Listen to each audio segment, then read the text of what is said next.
Welcome to this recording where you're going to listen to insightful moments recorded during live coaching sessions with my clients who come from diverse professional backgrounds. And if you like what you hear today, please share it with your friends and colleagues. And remember to hit the subscribe button now and ensure that you never miss any other episode. Thank you.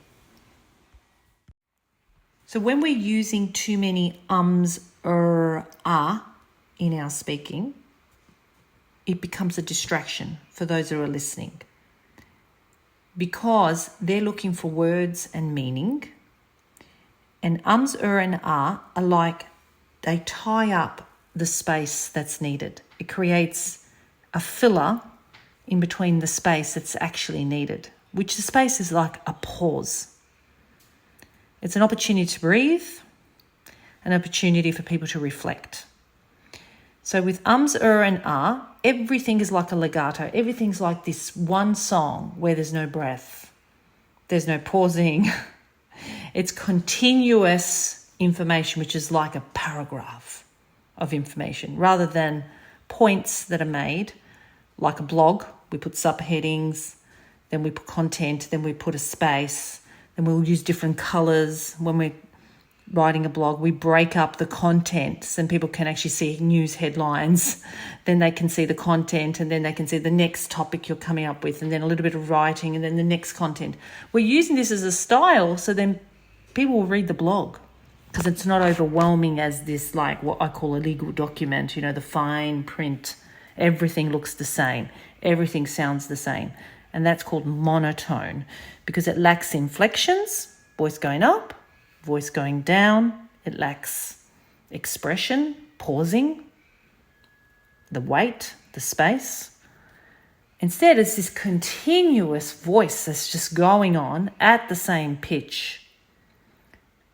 And the ums and the and the are continues that music as such in the speaking voice.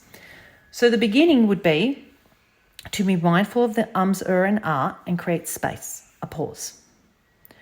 The next thing is to think of breaking down the content and speaking in bullet points, particularly if your answer is short and you need to just reply to a question, or you're doing the opening to something. I would give an overview in a bullet point sort of format, almost like the executive summary. Here's the long document, here's the shorter document, and these are the things I'm going to cover. 1, 2, 3, using numbers, because it breaks up. Numbers are different to words and it creates a variation. And I always put the outcome at the start rather than saying the sentence and explaining and then say this is why we do X, Y, Z, which is the outcome. Start with the beginning. In order to do X, Y, Z, this is what's happening. So I like to put that at the start because it's about outcome, and audiences and listeners are there to have the outcome. They don't want the long explanation. They may want it, but in the beginning, they want to know where you're going and what they're going to get out of it. And you can expand that later or get them to refer to a document or go back to my website or go back to this recording and so on. But in the beginning, when we're answering a question, we're just really thinking of the outcome, creating space, reflection. I just said something, so I'm going to get them to reflect. I'm going to be interesting. Like I want my voice to go a bit up sometimes. I want my voice to go down. I want to create variations. I don't want to talk over one level all the time and it goes on and on and on. And then this is the next part and then that's the next part and that's the next part and everything sounds like it's all attached together and it's like content heavy. It's about outcome.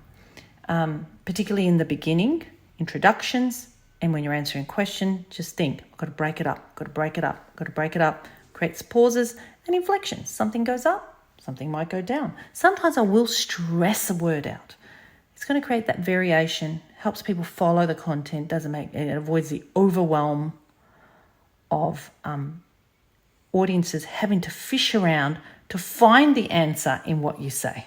You don't want them to have to struggle to hear what it is that they're looking for.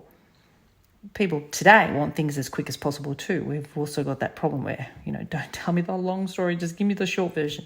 So just be mindful, aware by recording yourself and listening back. I always say that. It's the only way you can really pick this up, by recording yourself and listening back or watching a video. Record yourself whenever you can. And then gradually make those adjustments. You don't expect it won't happen overnight, because a lot of this is a habit. The way we speak is a habit, and we get used to it, and we feel like we're not giving enough when we don't give enough words. And that's not true. We can ask for feedback, and you'll find it'll be less going on, and there'll be more quality. So not quantity, but quality of words and power words. Okay. Thank you for listening to this recording. I hope it has helped you. Please remember to subscribe to this channel. I'll see you next time.